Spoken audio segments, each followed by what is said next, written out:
This episode is sponsored by Sky PBX. Take your calls to the cloud.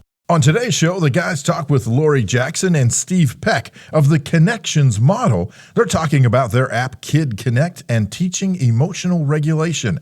There's an East Initiative update, information on the Conrad Challenge, ridiculous banter, and more. Up next on EduTechGuys. You're listening to the EduTechGuys. EduTechGuys.com.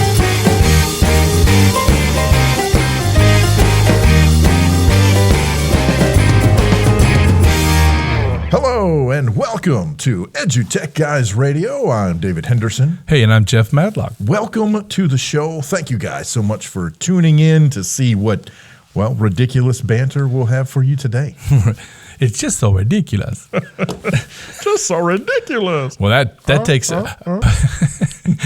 you're the 20-something and 30-something teachers. I like to think that that's educators actually listening to us. They just went, what are they talking about? Yes, referencing old Eddie Murray. Well, Eddie Murphy. Back when we just had black and white televisions that were tube televisions. 13-inch was the largest one. It's sad that I carry in my pocket a better entertainment device than I had growing up in high school. Well, the technology changes. It does change. It does change. It's funny. I was watching, what was I? That show, Adam Ruins Everything. I don't know if you've ever seen that or not. And on that, the general conversation was about the future, but specifically to technology. They were talking about how IBM, at some World's Fair back in the 60s or 50s or whatever it was, rather than concentrating on this really cool new computing device that they were developing, they focused on this faster, better typewriter that they had just developed because that was going to be the future. That's how they made their money. Well, it is, but it's funny to me. When you stop and think, and of course, part of the whole premise of that particular segment was that you really can't predict the future because people have said all kinds of things. In fact, they were talking about how people would get around in the future, and instead of predicting cars, they had predicted literal metal horses that would be running around. That would be like, what? Are you kidding me? But which is funny now. We can laugh because, it's goofy. But it's amazing to me the things that we think are going to happen in the future versus the things that actually happen, and then the things that come about that no one ever saw. Oh yeah, that's interesting. You're right. That they take most people live in the moment. Yeah. So very few people think, 7 steps ahead. Sure. Kevin Bacon. But that's a whole nother story. 6, sorry. Yeah. I don't know what happens if you take 7. And is that degrees or steps? It's degrees. Okay. Yeah. So is that like a parsec? I have no idea. Isn't that what Han Solo, did? Yes, he did the run in however many parsecs. I don't. There's your ridiculous people right there. We tried to warn you, folks. We tried to warn you. Hey, remember, out on the web, check us out at Twitter, twitter.com/EduTechGuys. You can also find us at our website, EduTechGuys.com. Hey, you know what? I say it every week, and I say it in my sleep. Sometimes I wake up in the middle of the night, and I say, Google, just go to Google, type in EduTechGuys. Wakes me up every night about 3 o'clock. Wake me up before you Other Google. Old men have problems with other things at 3 o'clock in the morning. I just wake up and go to Google, type in EduTechGuys. You'll find us out there. There's a fish on the table. So on the line. There's a skeleton on a bus with a traffic cone waving at birds. There's your ridiculousness right there. Listen, we're going to drop out real quick to a commercial. Some big things are happening with the Conrad Challenge. They have actually extended the registration to the deadline to November 2nd, 11:59 p.m. Eastern time. So November 2nd is their deadline. But you'll find some information about that. We'll also share that on the web and talk about it a little later in the show. But right now, let's hear from one of our sponsors and take a listen to an interview. We'll be right back after this. This episode of EduTechGuys is brought to you by Sky PBX. Take your calls to the cloud. With a cloud-based PBX, your cell phone can be your extension number and your desk phone can be in your home office, giving the caller a seamless way to get a hold of you or your employees. With our cloud PBX, you can have your phone anywhere with an internet connection. Professional services, cost-effective, scalable, and adaptable. Easy to use. Sky PBX. SkyPBX.com. That's SKYEPBX.com. Hey, welcome back to the show. We're real excited to have our next guests on the show. They're going to tell us who they are and where they're from and all that kind of good stuff. So let's let them take it away. Okay, thanks. Hi, I'm Lori Jackson. I'm an educational psychologist. I live in the lovely state of Massachusetts. I have been working with kids and families for about 20 years, primarily kids who just need a little extra support. The families need a little extra support, a lot around behavior and how to help kids get the best education they can. So that's kind of my history. And I'm Steve Peck. I am also from Massachusetts. I am a special education teacher. Been teaching for about 20 years now, primarily with kids with social emotional disabilities as well as more severe disabilities like autism. That's really awesome. And together we founded, we didn't say what we did together. We founded a social emotional learning company and I guess education technology company called the Connections Model together to help support kids everywhere. And one of your big app that's really cool, by the way, I've been playing with it for several days and I've introduced it to my district, is Kid Connect. And that's a really wonderful piece. Yeah, glad you're enjoying it. We developed it for a bunch of kids we were working with at a point where they basically were not in classrooms, not able to manage pretty much anything. And we were just without anything to help them at all. So we basically sat down together in a room one day and just said, all right, what do we do? And then, Steve made a prototype of something and it really worked basically to just deliver support without them having to talk to us and pull them out of a classroom and just teach them the skills really to understand their emotions. And then it kind of went from there. Yeah, I mean, we turned to technology because it was really needed for these certain types of kids, and how we use technology as a learning and a teaching tool really engage those tough students. That's really awesome. So have you noticed, and that's kind of, I want to kind of roll backwards a little bit. And you realized in your classrooms that you needed this piece to make it not only better for the students, but better for you to keep up with the information that you were gathering on these individual students so that you could help them help themselves. Exactly. A lot of it was, you need information from kids. You need to be able to grab data and understand what's going on with your students. But then you also really need something to teach. It's so much more than just, a behavior plan or looking at behavior. It's really the teaching piece of it that we were struggling with. How do we teach kids to understand their emotions? How do you teach kids to manage their own behavior so that there's less reliance on people to sort of help them all the time and they start learning the skills themselves? So that was really our driver. And then Steve was really our driver in terms of the technology piece of, how do you put these things together so that they're friendly and kids want to use them and they're easy to use because nobody has time. And, nobody wants to be bothered with something that's totally complicated. So it was a challenge, but I think we're happy with where it landed, and it's amazing the results that happen. That's what I was going to ask next is, I love how easy it is for a teacher to take the application. They put in I might get off here on the actual steps that are involved, but I'll just mess them up probably. But what grade level they teach, what courses they teach, and then they can add their students in, and then they can make their initial observations on that student and define some parameters about that student. Like I made myself the student, and I chose annoyed, and I chose angry, and I chose several little things. But I love the fact that a teacher can take it when an incident is happening and document that incident if they need to with video or photographs.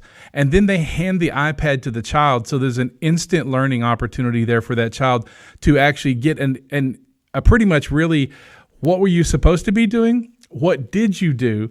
Why did you do it? And how did you feel? And then I love the end when at the very end for the student, it gives them what they can, here's 3 to 5 to 10 things you can do to fix that this next time. You can take some deep breaths. You can talk to the teacher. And then there's that beautiful paragraph at the end that explains to them, here's the steps that we just went through, and this is what you did, and this is how you can fix it. Wow. I mean, and the whole process is very quick and easy. Yeah, and that was really what we were going for is, myself being a teacher and knowing, I'm strapped for time and things like that was, how can I make it as customizable as possible for the student, but not take too much time to be able to do it and really live in the moment of, the student having just experienced some emotions that led to some behavior. And, I really wanted to capture that immediately. That's why we added that instant video piece or, the ability to pop pictures in and things like that, and then create customized strategies and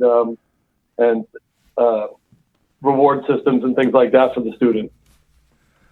That's really, so the process that you went through, did you get it right the very first time, or how many times did it take you before you got exactly like you wanted it?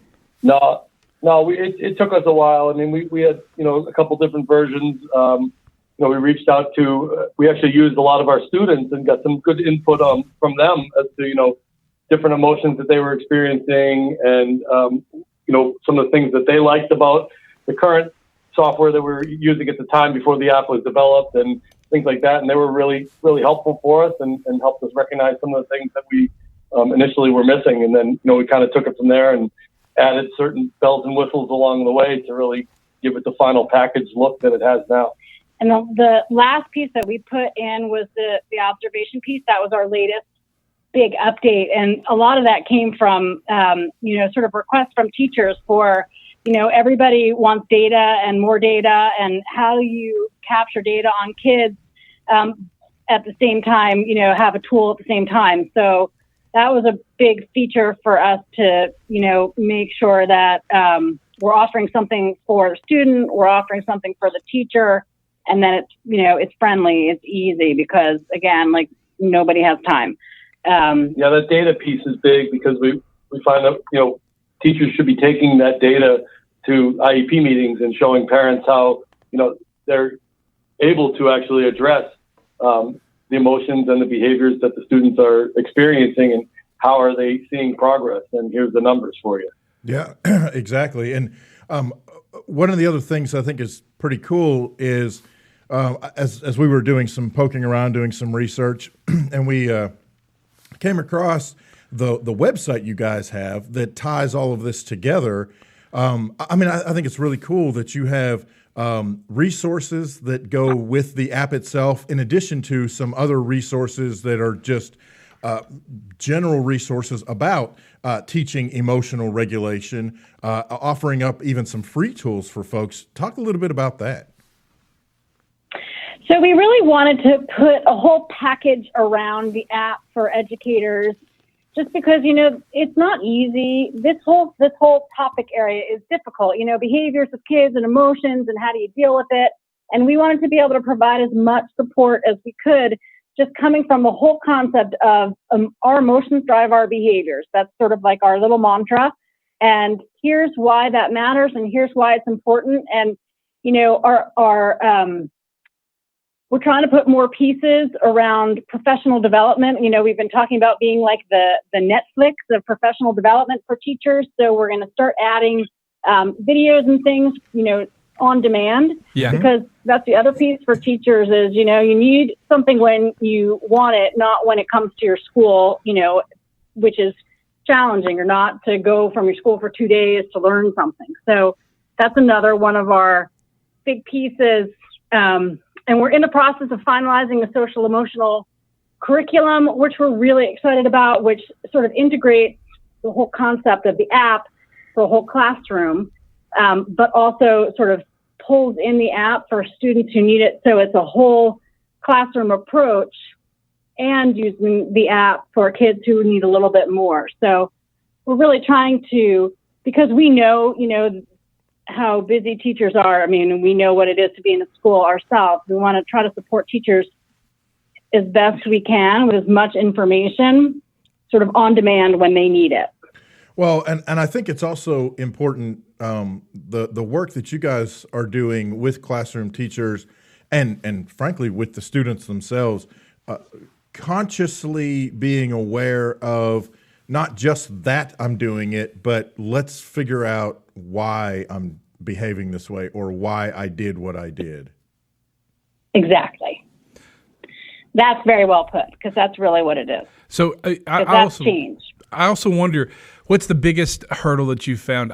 To me, we're talking about this, and the hardest part is to help teachers and parents and administrators understand the necessity for this. And it's constantly changing, and like you're talking about being the Netflix of it, the amount of information that you're going to have to keep providing, because it's really hard to get that point across to teachers and administrators and parents. Would you agree? Absolutely. Yeah. It's hard. I mean, it's hard because it's a new way of looking at behavior. There's people talk about grit all the time and resilience and all of the things that we want our kids to have.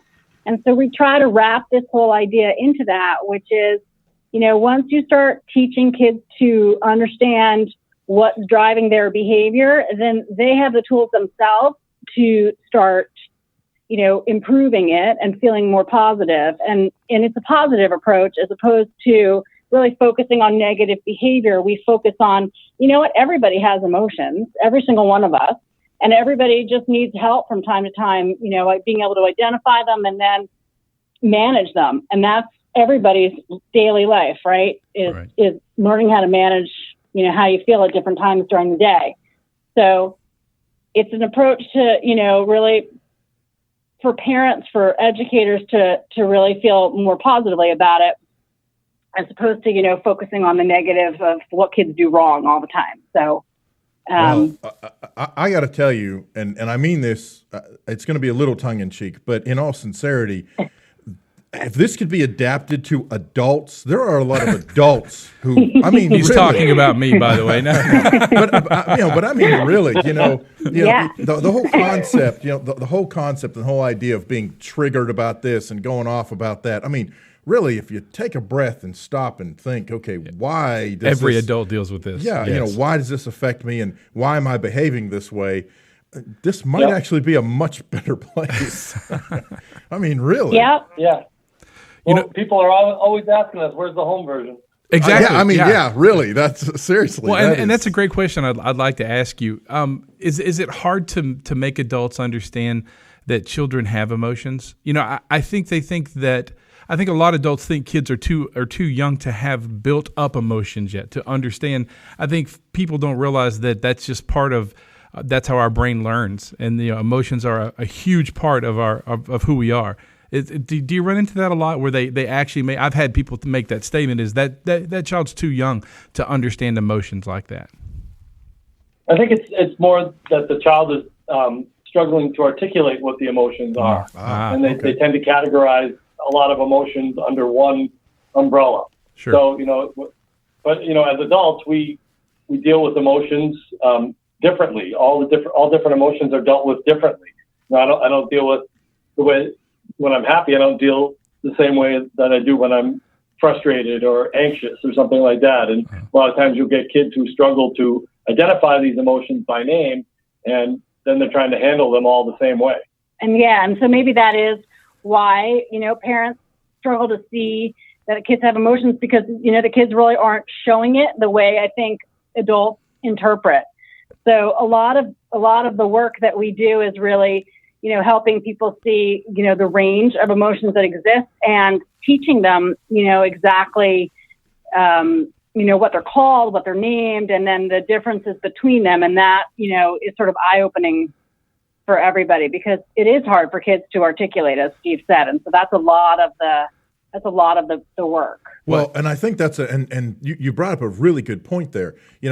Your program and the classroom education that goes with it really extends beyond the classroom, because you're also educating the parents, the guardians, whoever is in charge of the well-being of the child, and helping them understand what the emotions are, and helping the student express those emotions, but also helping that adult understand what emotions are being expressed.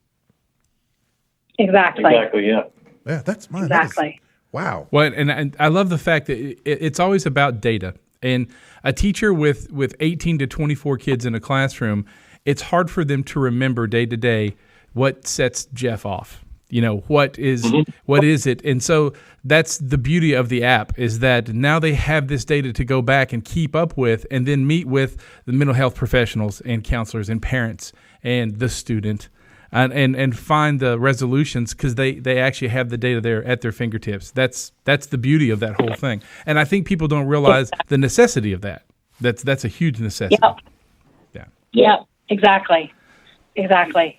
It's easier to share information with parents, especially when you can put it in. What we have found is, if you're focusing on, what you think the child is feeling as opposed to how they're showing that, parents are way more receptive to that information. So, we've dealt with so many parents who have struggled for so long with their kids.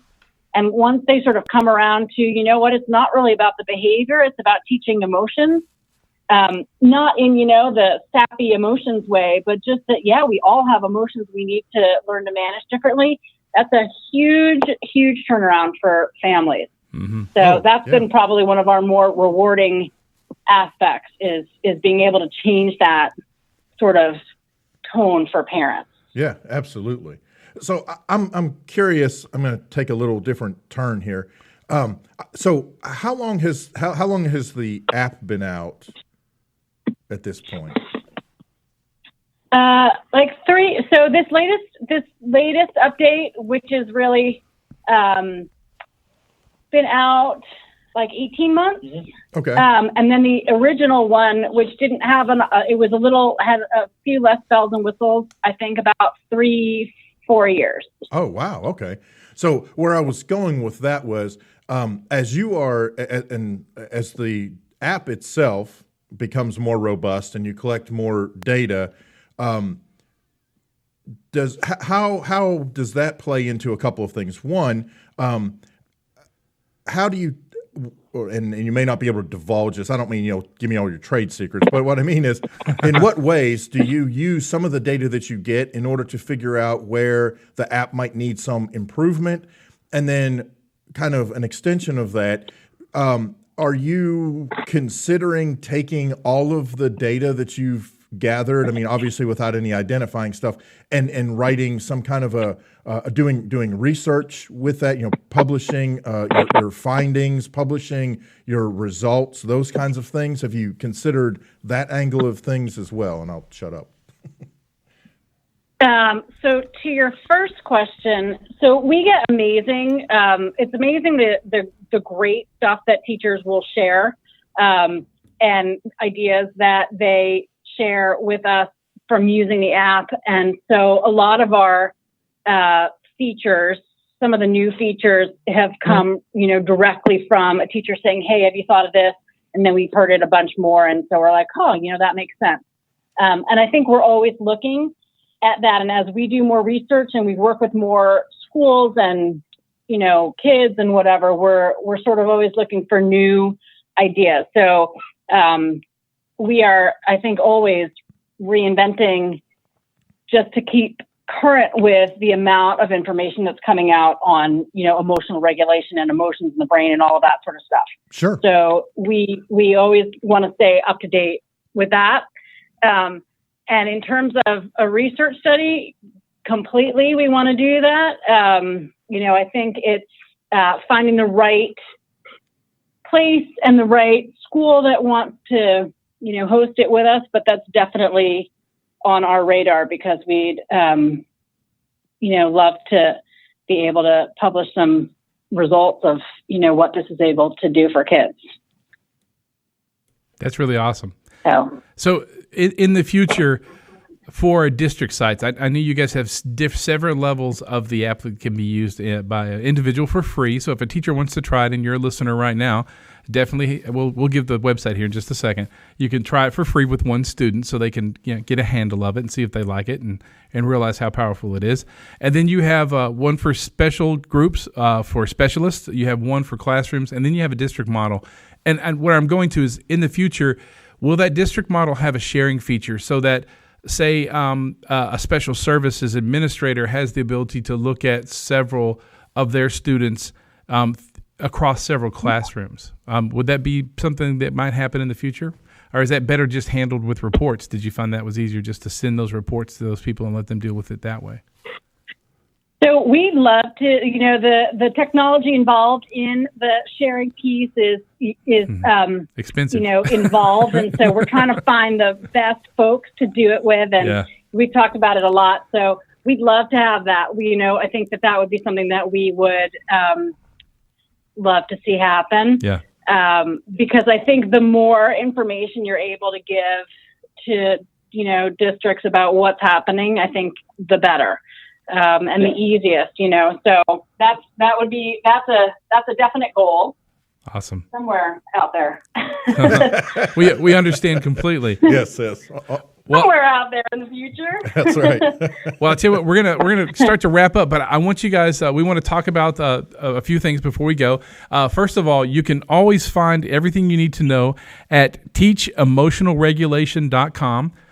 They can find that on the web. That's a great website. There is so much information there. There's a ton of free information alone on almost every page. You guys have so much information, videos, activities, things that teachers can use and educators can use. You can also find out about Kid Connect on that website. You can find out how much it costs and where you can download it, and you can actually get your free version from that site. You can fill it out right there, and they'll get you a free version of it.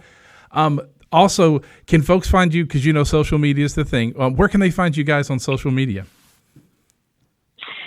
So they can find us at the Connect Model on Twitter. Okay. And the Connections Model on Facebook. Awesome. Cool. Awesome. We'll make sure and double share that out for you guys. Lori, we also encourage them to email us. Okay. Share their stories with us and ask questions and things like that if they have specifics. Awesome. Okay, so go ahead and shoot out the email address. So we have Steve at connectionsmodel.com, and we have Lori at connectionsmodel.com. Cool. Excellent. That's great. You get to talk to the people instantaneously. That's right. That's right. We love it. Yeah, on the line. On the line. So Right. Awesome. I tell you what, we're really thank you for being on the show, and we look forward to talking to you later.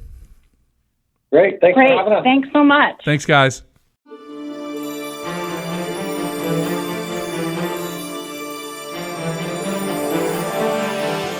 The Conrad Challenge unleashes the potential of students to solve the world's most difficult challenges through innovation. Teams of 2 to 5 students, ages 13 to 18, along with a coach, are invited to compete in the 2018-2019 challenge. The deadline was recently extended to November 2nd. Learn more about this global innovation event and register at www.conradchallenge.org. Collaborate, educate, innovate. Conrad Challenge.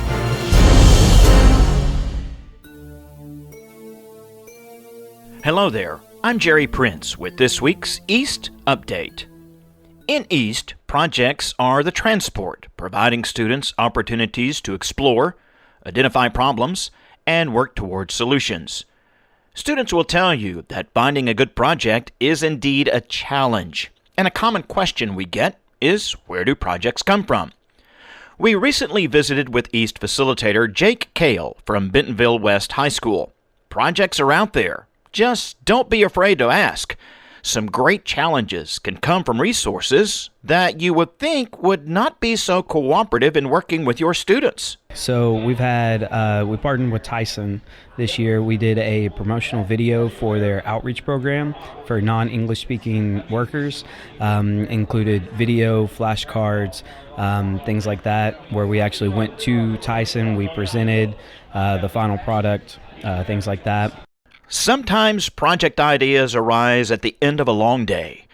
when you're relaxing, maybe in an area park with your feet propped up, just chilling, noting that, hey, this is a good place for a hammock. Trying to get hammocks in our local park. It was kind of run down, so they tried to clean it up and trying to make it a little bit more hip for kids to hang out there. Hammock parks are gaining popularity, and in this case, just needed a little refurbishing. No project or resource is too large or too small, as long as learning opportunities exist. So if you're looking for an idea to spur your students, knock on some doors, or just prop up against a tree. Challenges are out there. This week's student composer is another submission with no name. We liked it, so we'll use it. Thanks, Anonymous, for Awesome Dream. If you're interested in the changes East students are making in their community, follow us on social media at the East Initiative, or our website is eastinitiative.org. I'm Jerry Prince with East. Thanks for joining us.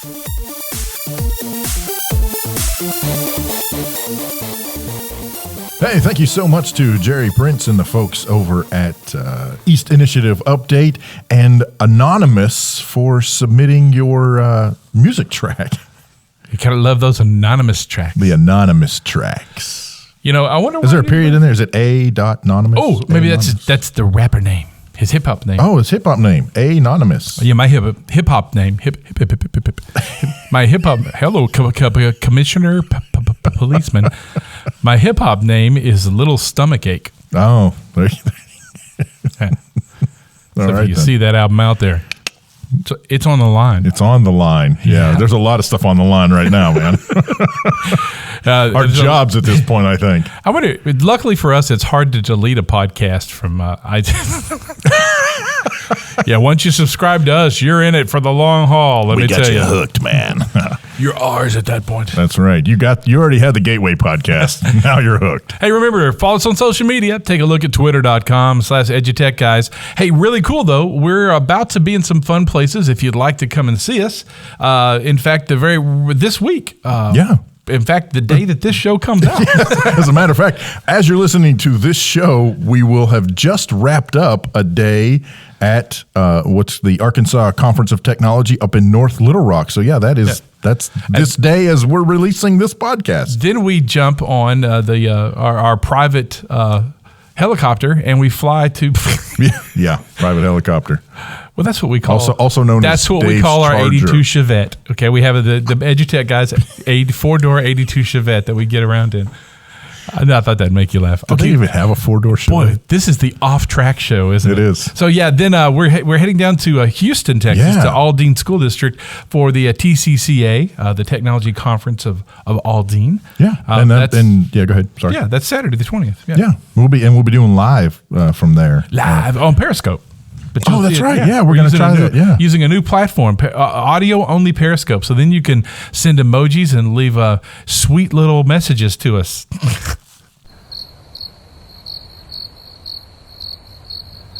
And then in November, at the end of November into December, we will be in Colorado Springs at the AESA conference. That's the Association for Education Service Agencies, their annual national conference. And this will make our fourth year there. Fourth year. I think it's our fourth year. Yeah. Right. Yeah. Wow, that's awesome. And then January, we're hitting FETC, and it's all downhill and uphill and rock and roll rides from there. Yeah, lots of stuff going on. So just check our website. You can find all of our information there at www.edutechguys.com. Exactly. And you can also go there and fill out the form if you are interested in bringing the EduTech Guys to your education event, or if you'd like to put us in front of your students or teachers. We can entertain and inform and educate. That's exactly correct. I had to use those two words. All right, then. I've lost my mind. Hey, listen, I'm Jeff Madlock. I think I'm David Henderson. I'm pretty sure he is. We'll catch you next time. You've been listening to the EduTech Guys, edutechguys.com.